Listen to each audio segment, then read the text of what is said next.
All right, everybody. I'm calling this workshop to order at 6:35 p.m. Let's just go ahead and get started. So, Mr. Attorney, why don't you kick us off with your presentation? Thank you very much, Mr. Mayor.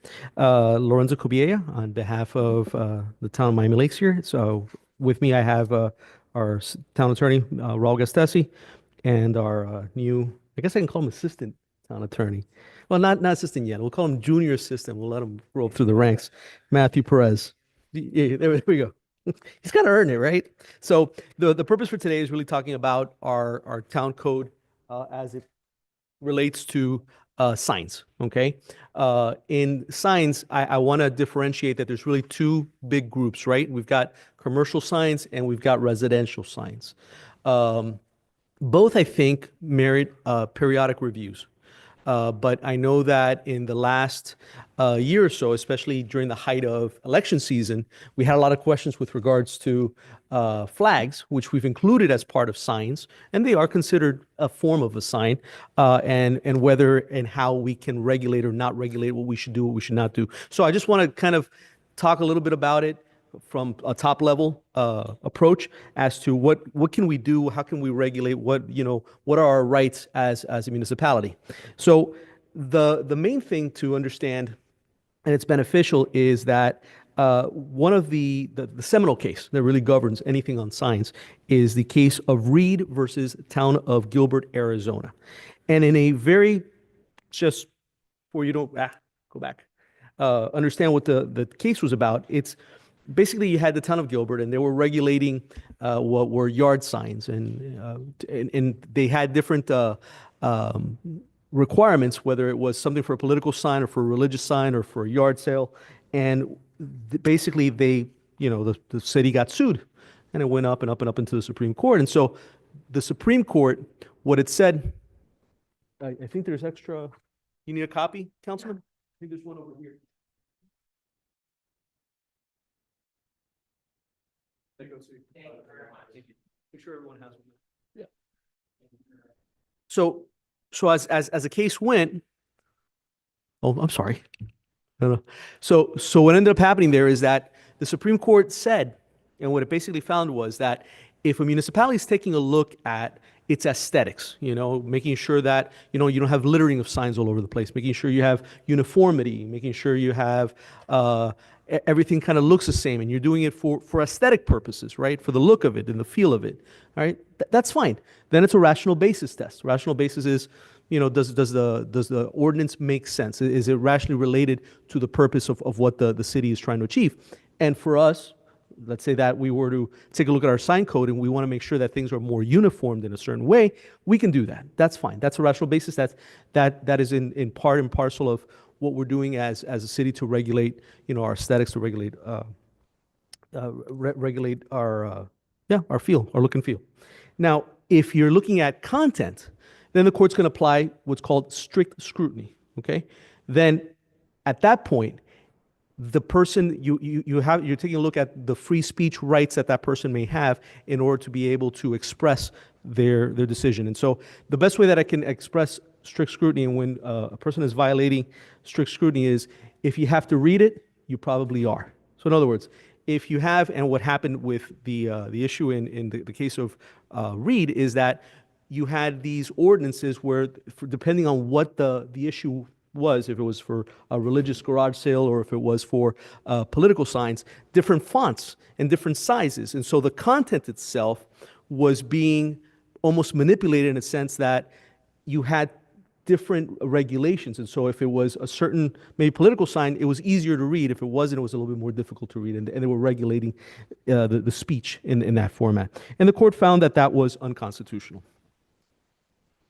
And by the way, if you want to stop me at any point in time and ask questions, would it be safe to say that a summation of the case is that the closer you are to the most traditionally protected areas of speech, freedom of religion and exercising that religion, a political speech, the greater the protection, and therefore the harder it is to meet the compelling state interest, and that the further away from that it is, like most types of commercial speech, etc., or saying I want to say I love the Dolphins or something, the less protection you receive, and therefore the more likely we are to meet the compelling government interest that's required under strict scrutiny. Mayor, Is I that think I couldn't have said it better myself. Thank Okay, you for perfect. saying it.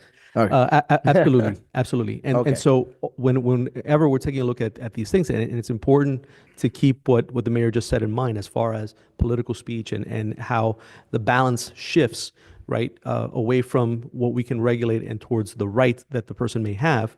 When we're taking a look at some of the political speech that has taken place in the town, we just have to be sensitive to it. For the benefit of my colleagues, can you, and for the members of the public that are watching this tonight, can you provide the standard for strict scrutiny? That way, it makes more sense perhaps to them as far as what that test is, and therefore they can better understand when one of our regulations may run afoul of that. So in order for you to be able to meet strict scrutiny, the city would have to prove that it has an overriding, compelling state interest in what we're trying to regulate that would be able to override that person's First Amendment right or First Amendment speech. That's in the context of signs. And of course, that there is if I recall correctly, the second part of that is that the means are narrowly tailored. The means are narrowly tailored to achieve the result. In other words, that the is least sought. That is restrictive correct. means.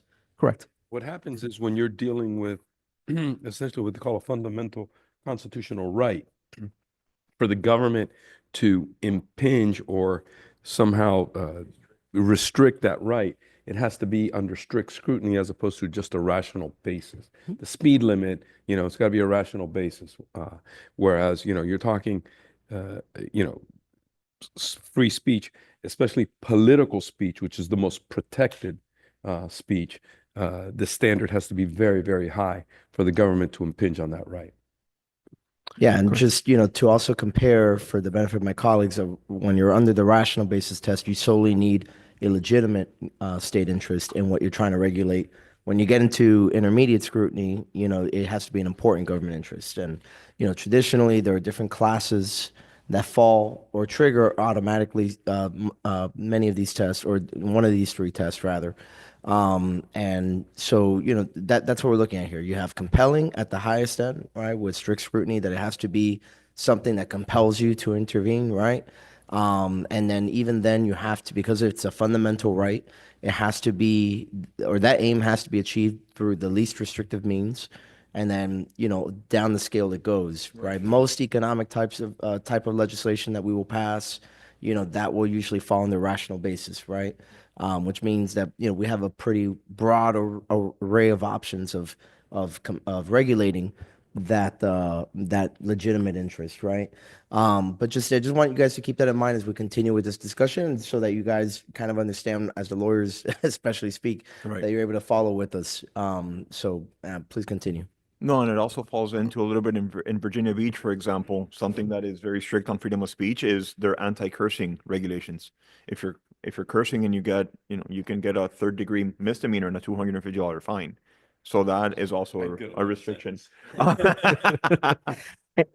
that used to live up there, believe me, it's not an enjoyable time. And so that's something that I haven't followed that case, but it probably could be challenged. There's several cases where it discusses different types of speech, even certain types of hate speech. I mean, right now, if let's say that we were to say, anybody could have any flag that they want. Well, you can post anything you want. You could have any kind of symbol, right? It's only the speech that really is threatening that person, overtly threatening, right, and causing someone to fear for their own life, is where then freedom of speech no longer protects what that person is saying, the actions of that person.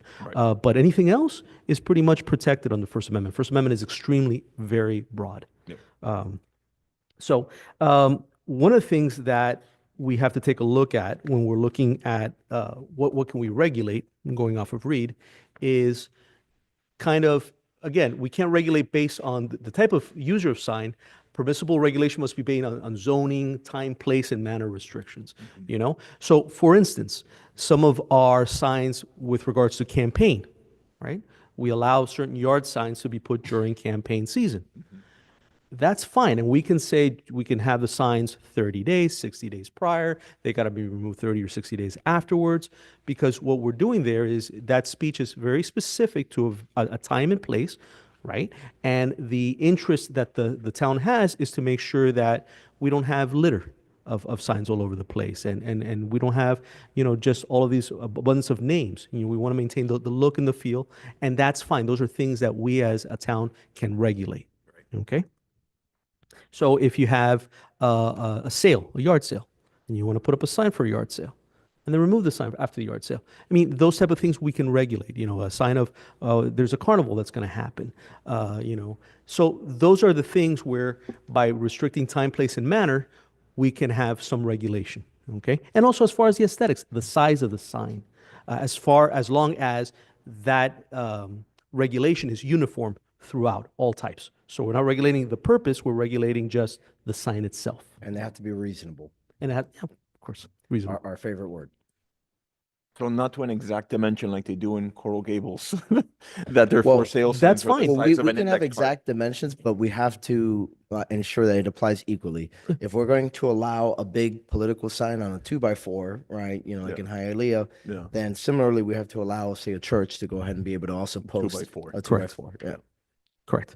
So, one of the things we have to take a look at is, kind of what are our values, what are things that we want to see in these signs, how we want to, regulate it again as to time, place, and manner and look, feel. You mentioned Coral Gables. Those are fine. Those have been upheld, as being, constitutional. But is that what we really want? I don't know. So, if we want to allow, and I gave a couple examples, 32 square feet from a real estate purpose, we're okay, 32 square feet for all other temporary signs. Communities that want to allow 672 square feet, billboards, and allowing 672 square feet for any other use in the town. I mean, those type of things. And I think that that's really important when we look at, and I don't think we've done a deep dive, but it would be good, and that's something that Susanna would play an important role in taking some of our commercial signs, because there's, everyone here I'm sure has noticed, there's a little bit of inconsistencies throughout the town in those, in the dimensions of some of our commercial signs. Somebody had a question? No? All right. Regarding the example that you gave Mhm. with the 32 square feet, when we're talking about real estate purposes, we're talking strictly for residential, right?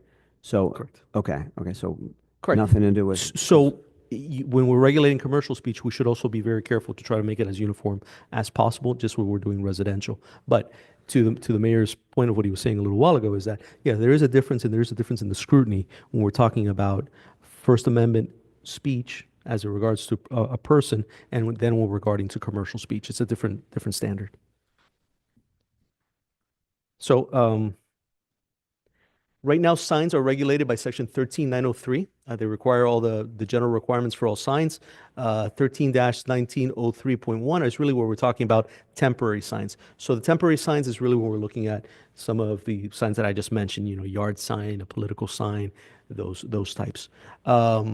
There is no variance criteria right now in our code as far as to the signs. And really what we need to do, and when we're looking at this, is take a look again at the aesthetics part of it. Okay. Now here's the one thing where our code really conflates these two things, which are signs. We can consider them signs, which is a flag, which is detailed as a piece of fabric with a color or pattern representing a government or other organization, and then sign, which is more extensive than just a flag, but includes a flag as well. There's been significant, besides Reed versus Gilbert, there's also Lone Star Security versus Los Angeles, which followed it and followed the reasoning of Reed versus Gilbert. In this particular case, Lamar Orlando Advertising versus City of Ormond Beach, the court upheld an ordinance prohibiting an off-sale advertising signs, including billboards, based primarily on aesthetic considerations. Again, that is our right. This case demonstrates municipalities can enact regulations that enhance the aesthetic appeal of a community, which can include controlling the types of flags displayed by homeowners. But we've got to be careful when it comes to that, and I'll touch upon that in a minute. Florida law has established that local governments may legislate to protect the appearance of their communities as a legitimate exercise of their inherent police power, and that was in City of Sunrise versus DCA Homes. That's an older case that predates Reed, but nevertheless is still good law. The Supreme Court has held again the interest that governments have in upholding aesthetics. So these are a couple of examples of flag regulations surrounding in different municipalities. City of Miami Beach says that you can have national flags, flags of political subdivisions of the United States, flags of civic, charitable, fraternal, welfare or organizations, and flags of nationally or internationally recognized symbol of cultural diversities shall be permitted. I'm not sure if that one, if challenged, how that would be, but that one's not going as to a particular, looking at what's particularly on the flags. It's again talking about the different organizations that you can uphold.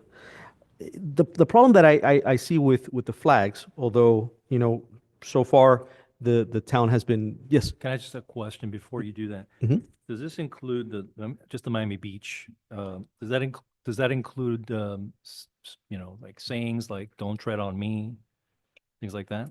it doesn't seem that would fall. So then that's allowed in Miami Beach. That would not be allowed, it seems, under this ordinance. But I that's where I want to get to, and I want to have the more general conversation. I think we have to be careful. Again, I started out this presentation by saying, if you've got to read it, then you might have a problem, right? To understand if it violates or doesn't violate. Because if you got to read it to figure out if it violates or doesn't violate, now we're looking away from aesthetics and we're looking at content, right? Because that's what you're doing. You're reading it to see if it violates or doesn't violate. That's content. You know, Mr. Covilla, but to touch on what Ray just said, just stated, the "Don't Tread on Me" flag is actually a military flag as well, because we use it on Navy ships. So that might be somewhere of a gray area. Even though you read it, it's still considered a military flag. yeah. Then it would be, if it would be argued that way, then yes, it would fall within. I mean, personally, ordinance. I think only one of these would survive scrutiny. Which one do you think, The one that Councilmember? says no flags for advertising purposes. And maybe Weston as well, but City of Hollywood and City of Miami Beach, I think they got problems. Just no one's. Talking about the Pembroke Pines one. Yeah, Pembroke Fines is fine. It just says no advertising. I think Right. that's completely fine. But when you start saying, again, my position, I had the same position back when this came up. If you have to read the flag, you got a problem. Yeah. That's clear as that. If you have to read the flag, there's a problem. Mm. And So- and if I may, No, of course. because we're talking, a lot of the ordinance talk about signs, but a flag is a little different than a sign, because sign is like aesthetics, and you're putting it in the ground or putting it where a flag has always traditionally, I feel like, been treated a little differently as well, right? Yes and no. I mean, we've gotten to the point where we walk around our neighborhoods and it's allowable. We have it right now in the code, and you'll have during Miami Dolphin game a Miami Dolphin flag outside. It's Easter season and somebody may have like a little Easter flag outside. It's, you know, Pride month and somebody may have a Pride flag outside. And it's election season and someone's going to have maybe a MAGA flag, and then maybe that flag persists throughout the entire year. And so then the question becomes, should that be something really that we then regulate, or how do we do so? And again, that's where I think we as a town could, we have to be careful on how we go about moving that forward. And we have to take a look at it. I think the simplest solution is, you allow the flags that are provided by statute, by law, which is the American flag, the state flag, military flags, and you disallow all others, or you allow, maybe political flags during political season, campaign season, and you restrict it to a certain particular time frame, and then it's just not allowed after that. You can do that because, again, you're regulating time, place, and manner. But now when you start going beyond that, that's where we can get ourselves into a little bit of trouble. So question based on that, right, at this time, do you feel that the current sign code would stand? I think that it needs tweaking. Well, I mean, yeah. I think it has some inconsistencies in the way that it's written. I think it has some vagueness in the way that it's currently written, and I think it does merit certain revisions. And I would definitely, if the instruction is, attorney, go ahead and take a look at it with your team and talk with Suzanne and come back with another product. More than happy to do so. Well, maybe I asked the wrong question. Sorry. Lawyers never like to admit. Something Of course. So let me try asking the question a different way to get to what I'm trying to really say, which is the spirit of what we were trying to achieve with the original code. Do you feel just off of everything seen so far, that there's a way to preserve the spirit of what we're trying to do about reasonable time, place, and manner for certain flags, but maybe for others, well, because I guess that's where and perhaps we'll take this offline, but I guess I'm just trying to, as part of already starting to put together what my recommendation would be for you guys to pursue. I'm trying to see, because again, when you started the discussion with Gilbert versus Reed, that you have to treat all the signs equally, You do. right? And as a way of avoiding getting into, what they're trying to communicate, and therefore it becoming a content-based regulation. But I'm trying to see, like right now, as I understand the code, you could in theory have, let's say, again, during football season, you can go ahead and have the Dolphin flag out, right? Or the FIU Panthers flag, you know. Don't get offended, Alex. During baseball season. Easy, easy. But then during political season, that's the only time we allow the political flags to come into play. You understand what I'm saying? Like, it seems as if the code right now is written to kind of have like a time and a place for everything, right? I guess the concern though is, clearing up those parts where it can be stronger to still accomplish that. I mean, do you feel you can get there, or you need to do more research? I think we could get there, but we'd have to take a look and wordsmith it so that we make it as tight as possible, that really the intent, because that is the intent, right? That's the intent of this body, which is really to regulate the aesthetics of the town. That's what we're concerned about. But the way that it's written right now, I'm not sure that it completely accomplishes that. So I think it needs further wordsmithing. Okay, perfect. All right, please continue. Lorenzo, Chair. which are the flags that are protected by statute? Flags. The United States flag is protected by federal law. Okay. The State? state flag is also protected. I think U.S. Armed Forces flags Okay. are also protected as well. I think those are the three categories. I don't believe any others are Okay. But protected by statute. if I may, they're protected, but that doesn't mean we're allowed to just get rid of other speech. Just because something's protected doesn't mean the other's not. No, and again, it's where if we create a regulation to regulate around the aesthetics, we're fine. When we start going into the content, then no, you've got to allow it, because you don't have a reasonable ordinance to regulate that. Right, and you that don't have gets that me- narrowly tailored law. Right, but that gets me to the idea that seems to make sense when you look at the Florida statutes. Well, let's just allow the flags that Florida statute protects and not allow any others. But then we're regulating content at that point. No, you're not really. No. Why are we not? No. The test is if you have to read it to figure out what you want to do about it. Right, No, we're just, if you say none. but we can't say none because You there's can. some You some- can, you'd be some preempted. flags Except that for we those can't. permitted by statute. But then we're saying No. we're allowed to put the flags that are permitted by statute, but no other flags are allowed to be. You can do And that. the how Absolute- I don't. We can do that. Absolutely. Yes, we can. But I understand where Steve is coming from. I don't know. though, I as think far that's as the his problem. point. Because we're not at that point regulating. We're saying no flags are allowed, but we're preempted by state and federal law. So Right. gotta allow those. Before anybody else jumps in, I want to give Angelo a chance to ask or make the point that he was going to make. I was going to go to a different area, but let me concentrate on what I've been seeing for the last three elections. The last three elections, I'm going to yard signs now. There was never an issue with the political signs in the actual veterans where we usually do the, but on the last campaign, we had, somebody was authorized to have all of our signs removed. Is that going to continue, Mr. Manager? That's a little different. He's referring to Royal Oaks when the association started to ask us candidates to remove signage. That's a totally different issue. So totally different than Yeah, today. it wasn't the town that was making us put it down. Remember that the First Amendment applies to government action, right? The Bill of Rights applies to government action. The HOA is a private entity created through the governing documents of that association, right? And so when they are enforcing their regulations, not in every case, but generally they are not subject to the same regulations that we are. But I think he's referring to the polling center, Mary talking about? Collins. Yeah. Okay, I thought you were talking about Royal Oaks.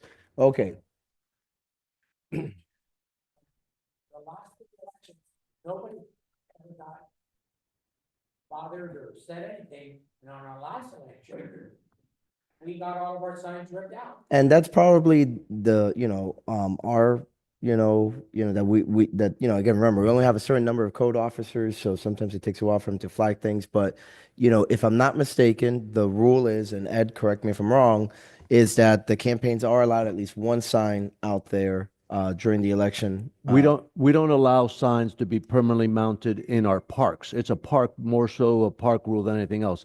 The early voting site and that precinct is at a park facility. So if it was attached to a tent or if it was handheld, those were all allowed. Any of the ones that were stuck into the ground in our park, it was prohibited because we not only were a voting location, but we're also property owners. And as property, we're regulating our own property. And our property says no signs are allowed in parks. So I think there, the situation seems different to me, and the attorneys can feel free to opine if they want. But to me, it sounds like it was definitely more aesthetics based, right, to prevent this proliferation of signs that we did see, often happening, and everybody just trying to get there earlier and earlier each day during early voting, just to stick as many signs as they can, take prime position. So it's not content based, right? It wasn't just that you can't have your political sign. It was more about the manner in which the signs were displayed, at the park, right? The vice mayor. My primary issue that I took with what happened during the last election at Mary Collins specifically, just to address that situation, is that what the manager says, I get it, I understand. It's almost as though the town is acting as a private actor protecting its own private property.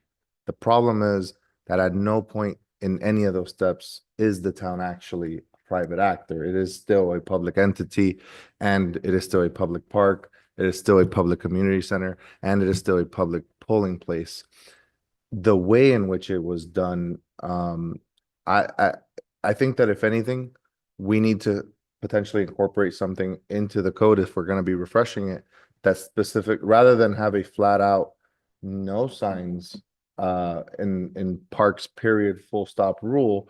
Create a little carve out for early voting locations and for day of voting locations that say, no more than, one sign every so number of feet. I think that there's a few ordinances in some of our surrounding municipalities that may say something to that effect, where we can still maintain the aesthetics, as the mayor was mentioning, but also not take this all or nothing approach, which, to be frank, it almost looked like someone at the town just got pissed off because they saw too many signs around, and then they came up and said, well, maybe a couple, and frankly, this was the case, one or two bad actors ruined it for all the other candidates who did have their signs neatly placed. So I do think that that's something that, if we're going to refresh the ordinance, can probably be worked in there. Yeah, there was no somebody who got pissed off. The one who made the determination was me. It was not any of my code enforcement officers. And normally during voting, early voting, regular voting day, me and my staff, we try and stay completely as far away from that whole process as possible. We don't want anybody pointing a finger saying that we're getting involved in the political process, because that's the furthest thing from the truth. I went to that park, and I don't remember what was it that caused me to go there. There was something going on, and they asked me to go. I swung by, and I saw all this. And we saw all of these number of signs from all the campaigns. It was not any one campaign. There was local, there was state, there were federal, there were signs from all the campaigns. They were stuck throughout the entire park, and we have a rule that prohibits, for I think good reason, that we prohibit signs in all of our parks. So what I instructed me, not anybody else, what I asked was, if there was handheld, and listen, I've been involved in political campaigns since 1997. So I've seen, and I Is obviously— your microphone on? Just want to make sure, again, because since Yeah. we're broadcasting. There we I've go. been involved in political campaigns since 1997. So I've seen the good, the bad, and the ugly in the city of Miami, here in unincorporated, before we were incorporated, here in the town of Miami Lakes. So the norm is that you have to have a sign handheld in most polling places, in my experience, 30-plus years, doing this, that you have to have it handheld. Obviously, when the election happened, it was still, Florida summer drags on into November, and we said, people who want to have a tent, there's not enough, even though we have a great canopy there was a lot of, we said, you can have tents, no problem. If you affix the sign to your tent, to each campaign's tent, no problem. Just all of the proliferation of signs that were throughout the entire park, down the walkways, attached to any part of the park, we said, you can't have those, to all the campaigns. We didn't isolate or, pinpoint any one campaign. If it was handheld, great. If it was on a stick and it was held by a human being, great. If it was attached to an individual personal or a privately owned tent, perfect. All the other ones had to be removed. That was my direction too, and I spoke with the elections folks, and they agreed, and they're the ones who gave the direction to the campaigns. Through the chair? Through the chair. Oh, sorry, go ahead. And Councilman Fernandez and then Councilman Garcia.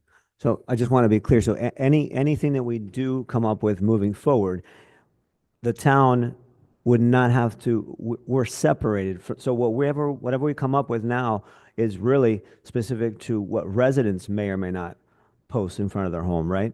And whatever the town is, we can decide as a town whether or not we're going to allow for signs. And I actually agree with the manager. I thought, I think that if somebody's holding onto a sign, I think I would permit it. If it's stuck in the ground and it stays overnight for 2 weeks, I think it looks awful. But what I want to make sure is that those are two separate things, right? Okay. Well, yes. I mean, one thing that the manager is talking about is it's our own parks and things that we're allowing in our parks. And the other thing is a private homeowner and what you allow a private homeowner to have. And that's where we have to be careful because, again, it's their private property. It's their own speech. It's their own form of expression. So you have to be careful how you regulate that, if you regulate it at all. The other thing that I wanted to touch upon that I think merits further review of our code is when it comes to electronic signs. Our code really doesn't have a lot, really doesn't permit electronic signs. I believe that when Miami Lakes Auto Mall came and they wanted to, on their garage and put certain signs, they had to come and ask for a variance because, again, our code doesn't provide. That's an area where I think we are a little bit behind the times in, and we may want to already look at how we may want to allow for those signs going forward, either for commercial, residential, or both. And there you can really regulate glare, the legibility of the sign, make sure it doesn't provide for hazardous driving conditions, nuisances to abutting residential areas, those sort of things. So that's another area that really I think merits us taking a further look at and to see how we can upgrade that section of the code. Again, this is just, we've already discussed this, reflect on local values, include language that provides for effective signage that is up to date, address which regulations within the code are working and which ones are not, and bring something that's just a little bit more, that clearly defines what we're trying to achieve, our goal. You guys have any questions? Through the chair. Unless you had Just a quick question. I know I appreciate all the hard work. Has there been a uproar? I mean, I've heard some complaints about flags and things like that, political flags at people's homes. But honestly, I don't think I've gotten one call. It was more like a question about it. As far as the code that we have right now, I mean, is this a solution looking for a problem, or do we actually have an issue This is getting in front of the problem. getting in front of the problem? This is Because it'll, proactive instead of reactive. yeah, exactly. But we're not in election season. Once election season comes or another problem comes where people want to be more vocal about anything, that's not the time to start regulating. It's time to start thinking about what is it that we want to allow so that we have a uniform aesthetics in the town while allowing people to express themselves is now when we can be thoughtful about it and not reactive. That's my opinion. I I get it, 100%. Let's be as proactive as we can and make it as easier for us to do the business of the town and protect people's rights.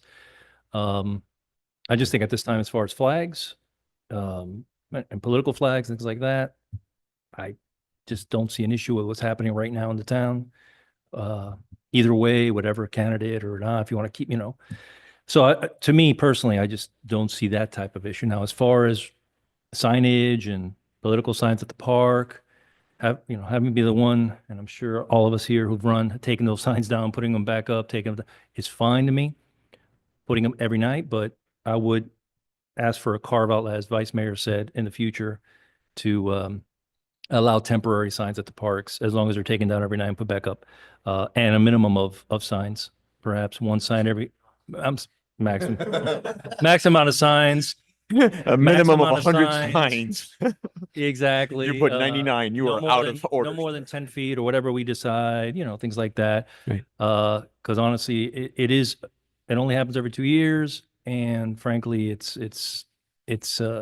takes us away from the focus of early voting, which is actually meeting people that come in and talking to them and having time speaking, having to worry about if my sign is up and down and this and that. It takes away from the message that we're trying to get across in the campaign, right?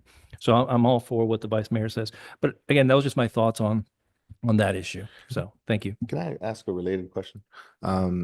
Sorry to cut the line. I guess the question is because I too didn't really get a ton of calls on this. I think I got the same emails that all of us got. But I don't think that I got particular tons of calls on this issue. I think that this issue did become a big deal because there was press coverage and there was a lot of, I guess, angst in the community as to maybe potentially believing that we were trying to crack down on something that we weren't. But I guess my question is this: if we were to, specifically as to flags in the homes, flags or even political signs in homes, forget about the parks, forget about businesses. As far as that's concerned, would any of the changes that have been discussed here today, had they been implemented in November of last year, would they have changed anything? Or would we have arrived at the same exact result of still people just getting angry? And because I don't think anyone here on this council is going to be in favor of just complete laissez-faire, saying you could put as many signs saying whatever you want, as in whatever size, whatever color you want, go for it. That I don't think that's town of Miami Lakes. Correct. And I think where the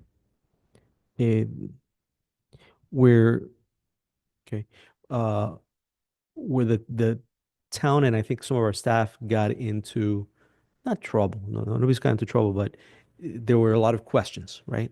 So campaign season has, and I'm going to use that same flag, and I'm going to assume for a moment that it's not a Navy flag, that it's just it's political speech, so don't tread on me.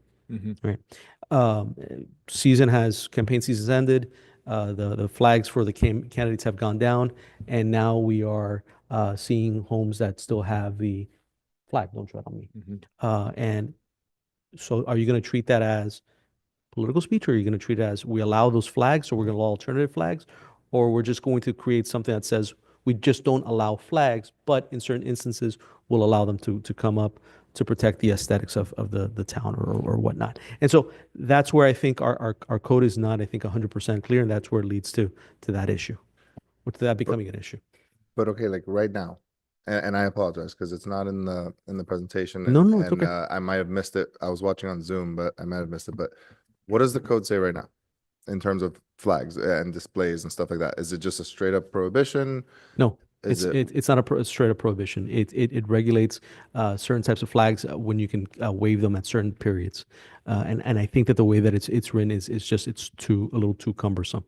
It needs to be I cleaned think up. flags are considered signs. Yes, So they are. it's under the same kind of regulations, Correct. other than like it talks about Yeah, it's flagpoles conflated. They're both. and the number of flagpoles you could have, and there's some discussion about that. But otherwise, flags. So if it's a flag that is a temporary, if it's a sign, if it's considered a temporary thing, like it's related to some kind of a temporary thing, like a campaign, a political campaign or whatever, then it's under the same rules as a political sign or a campaign sign. Were any notices of violations, because I don't believe any fines were issued, but were any notices of violations issued in error by our code enforcement in the last election cycle? We'd have to do the research. I don't believe so, but we'd have to do the research because remember how it works. The very first thing that they do is a courtesy notice, right? So they send a courtesy notice and say, hey, so many days have passed since the end of the campaign. Any campaign related signs they sent, and really it was, I think it's supposed to be 10 days after the end of the campaign. And we were really generous. We waited, I think, about 30 days. And then once that trigger happened, we said, okay, so we sent courtesy notices. Then I think it's, Danny, you could probably speak better, right? Courtesy notice, then warning, and then it would, if it no compliance, then it goes into a. Okay. Never got to that. So that's kind of what I'm leading up to. We're talking about it being cumbersome. I like cleaning up the code, and Danny knows that. I'm a big fan of that, but I'm not sure where the cumbersomeness is, and maybe it's because I'm coming from my background It's as just a cleaning, lawyer. it's cleaning it up. But I guess if you had told me like, man, our code enforcement officers don't know whether, this that they're looking at is a violation of the code or not, then I'd be like, yeah, okay, it's definitely too cumbersome. We need to make sure that we simplify it so that when they are out on the field, that they can feel reassured knowing I am issuing a proper courtesy notice violation, whatever it's called. And I don't think that that's necessarily the case right I now. think based on the questions that we've had in the conversations, it could use some cleaning up. Yeah, it's probably more related to flags, Yeah. right? And some flags that could be, there may be, maybe related to a political campaign, maybe related to political speech. Those are the ones that are more in question with regard to enforcement. Last question, just because I literally don't remember or know this. Do we have a numerical limit on political signs in residential properties? Yes, We do? Okay, good. yes, we do.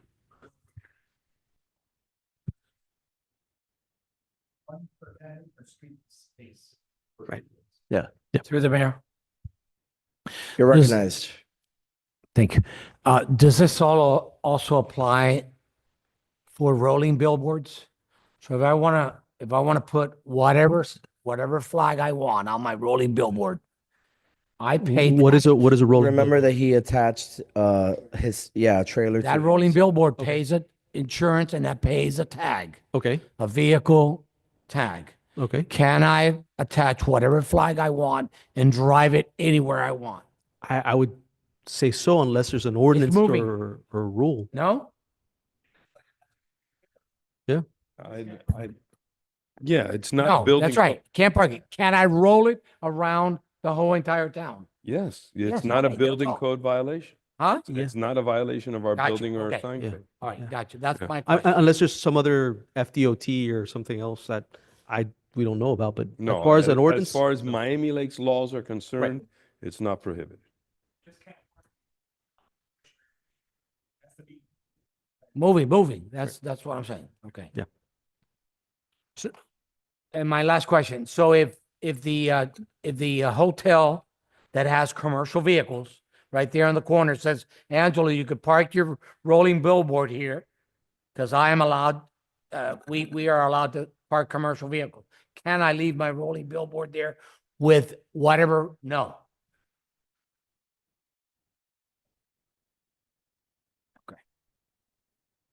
And I would imagine no, that's very similar. You'll see that in a lot of other municipalities in their sign code. Mr. Mayor, if I may. Councilman Herzberg. Thank you. So, one, I agree that the ordinance needs work, even the commercial side of the ordinance. And really, I see this as two parts. We have the commercial side of the ordinance about signs, right? Real signs on buildings and things like that. And then we have this thing that came, but honestly, I don't think it was ever a big complaint with the flags. These are people's homes. Like, Yeah. I'm not for really regulating the flag at all. We can say there's one flag. We can say you can't be too big, but I'm for zero regulation on what's on that flag unless it's some type of prohibited speech, right? The other thing that you can do, and I'm sorry for interrupting you, Yeah. council member, is the city of Miami does that, is where it says you can have two and where they can be placed. That And you can that's do as well. that's all fair game. Yeah. But even with the idea of saying, well, we will allow these flags, but then no other flags, I think that's still a suppression. And there's case law on that. And the case law looks at the house at a home differently than anything else as well. So, and I don't want to put code in the position where, like we were in January, does it have a year? Does it not have a year? Does it say, let's just be honest, this is about, And President that's what Trump. happened. Does it say Trump 2024? Does it just say make America great again? And if you want to look at very technically, 2024 was sort of fair game as an election, but if it just says make America great, then that you definitely can't, you shouldn't be citing those, right? I don't see the reason to cite any of them, honestly, if it's just one flag. And I think it makes sense to update it, put size, things like that, make sure it's nothing over the top. But to regulate the content on homes, I'm not for that. To get a better ordinance that works across the town, commercial and potentially private, then that makes sense. I'm sorry, just to clarify, we weren't regulating just based on content, it was regulating based on time frame. It Oh, was no, 14 days after the. Oh, I election. agree. Yeah, No, yeah. that's but that's Yeah. where the argument came. If it says Trump 2024, that's an election flag. But if it didn't say 2024, someone has the right to put a sign that says anything. But I also think a that flag, almost anything. some of those flags that had some of those slogans are trademarked for political speech as well too. So I think that's where Lorenz was talking about, where we have to take a deeper dive and. I don't want actually your guys to read the flags. Yes. That's as simple as that. That's my position. I don't want your guys to to read make the my life a flags. lot easier. Exactly. Well, I think the My, point that my gray beard will turn black. I think the point the attorney's trying to make is that we can't do that. But I agree with Councilman Herzberg that, perhaps we just need to get to a point where we're talking about the number and the condition of the signs, the aesthetic stuff. Because even though there weren't a whole lot of actual calls beyond the usual suspects, it gets back to me every now and again that there are some people in West Miami Lakes that think I'm some communist Democrat still, so, because they're laying this at my feet and then they still feel this way, right? So it's going to continue to be a recurring issue unless we address it. So that's why I would be in favor of moving full speed ahead, but I'm kind of a bit partial at this time to the point that Councilman Herzberg is making. Through the chair. And good thing we're talking about this because I am in the process of ordering a flagpole the size of headquarters Toyota. Oh, absolutely. Yes. So that's good thing we're talking about that. But in our code, we have also a maximum height for the flagpole. Yeah, I don't know what it is 20 off the feet. top of my head. and that is not content-based regulation. We can tell you not to get a flagpole that size. Okay. So I just want to be That would be clear. I would recommend I not want to to put see yourself you. in that position. I want to see you afford the foundation for that thing.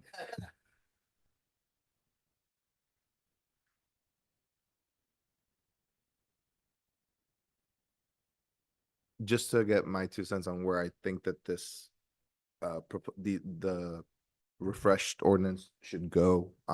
I do really favor, kind of the opposite approach of Councilmember Herzberg of kind of just go back to what the state and federal law requires us to allow, which is, as we know, the US flag or the flag of, I believe, any recognized country, if I'm not mistaken, together with, and then from there, creating carve-outs, and then creating carve-outs specifically for, time periods such as election season, whether, and I've said this from the moment this became an issue, to me, whether something has a year on it or not, I don't really give it a difference. You It shouldn't. is political free speech during an election time.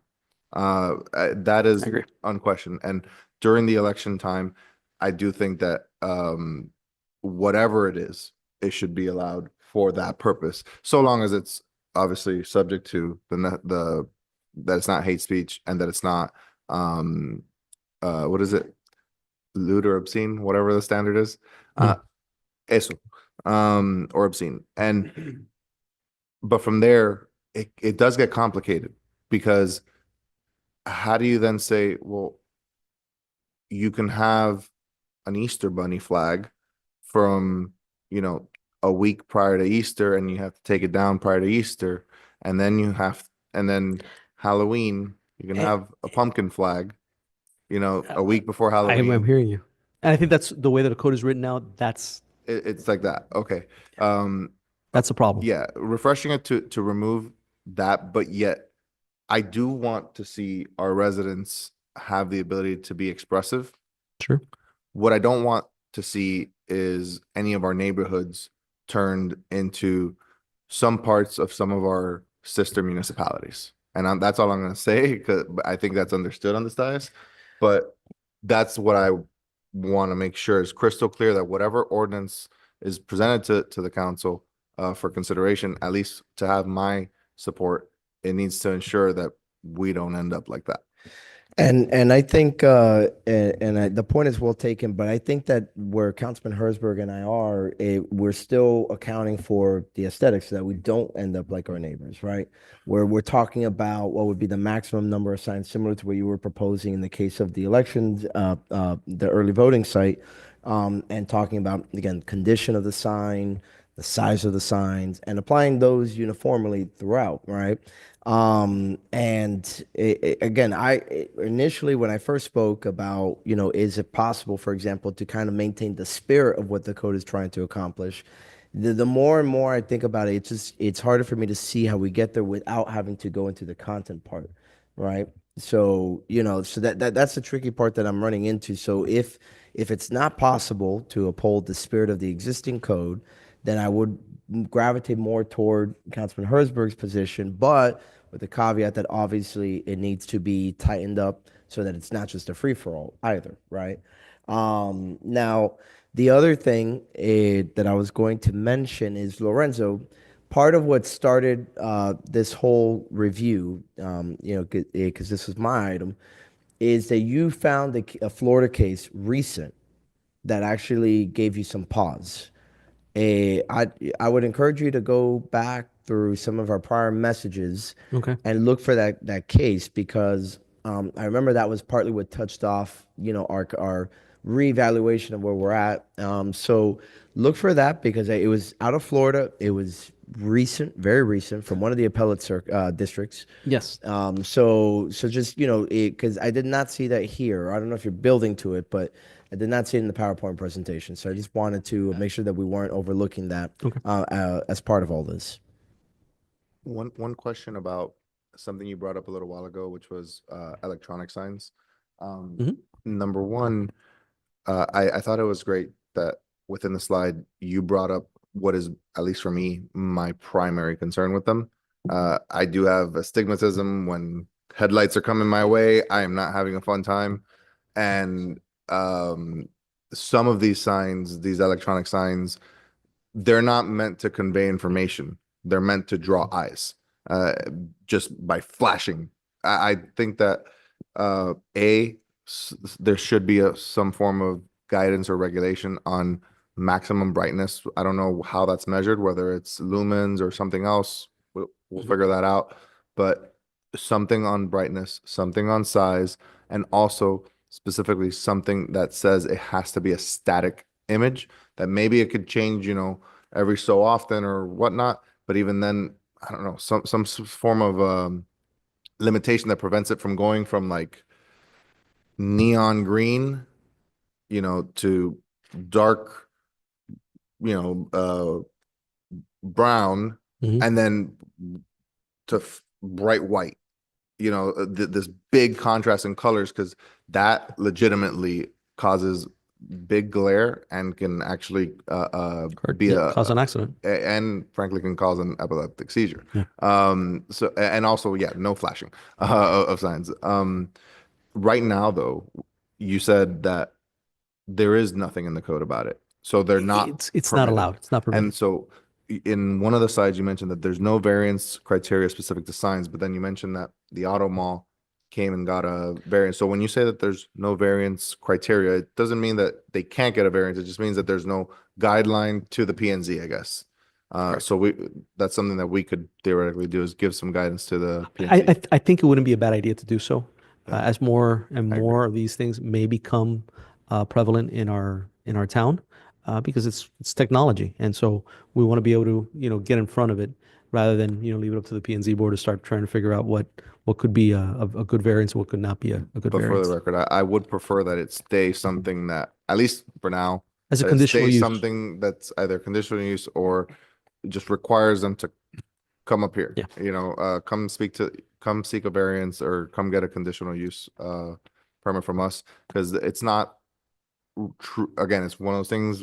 It's not Miami Lakes. I don't want to see it all over the place. So two things, going to the mayor, and I'm going to thank my new paralegal. I'm hiring him, Danny Angel. So the case that we were talking about was the Santa Rosa case, but I don't believe it went to appeal. And it was where they put the big picture of Trump up on the staircase. That sounds more Yeah, familiar. but I'm not sure that it went to appeal it, but it is, again, So it's on appeal. It was at the trial court level. that was my understanding. Yeah, back then. Okay. Yeah. Okay. So we'll have to check that. But I then. can check to see if it ever went to appeal, if what became of it. Yeah, Absolutely. because I think that's pretty pertinent to Yeah. our purposes here tonight. So yeah.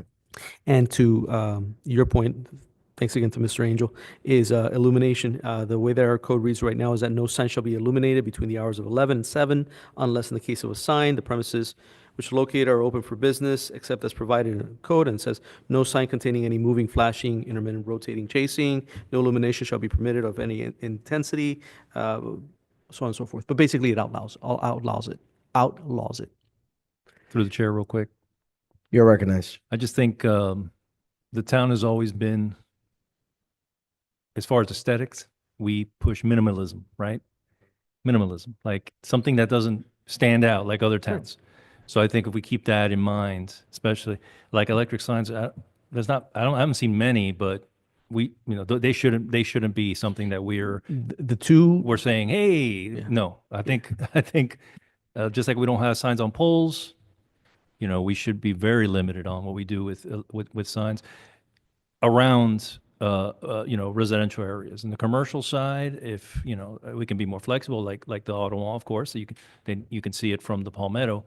But anything else, minimalism should be the word we use when it comes to aesthetics in this town. It's been used for 40 years and it's working fine. Yep, but Councilman, to that point, it's not included really. It's not really.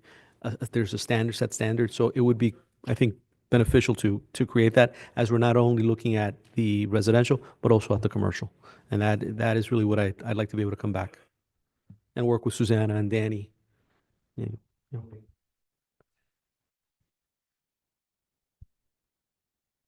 Is there anything further, Mr. Turner? No, thank you all for Anyone else, listening to me, and on the thank you, Mr. council? Manager. And thank you, Well, Madam Clerk. I think you've gotten the various opinions of the council. Again, and I'm sure all of us, regardless of our personal feelings, ultimately just wanted to comply with the law. So once you take a look at that case to see if there has been an appellate decision made, as well, or continue to eye it before you come back to us with the revised ordinance. We look forward to seeing what you bring back, but obviously just, try to balance our need to actually follow the law, but also, with what our desires are to keep Miami Lakes the beautiful place that we all know and love. Absolutely, Well, Mayor. thank you to everybody for being here. Thank you to all watching. We'll see each other soon. Thank you.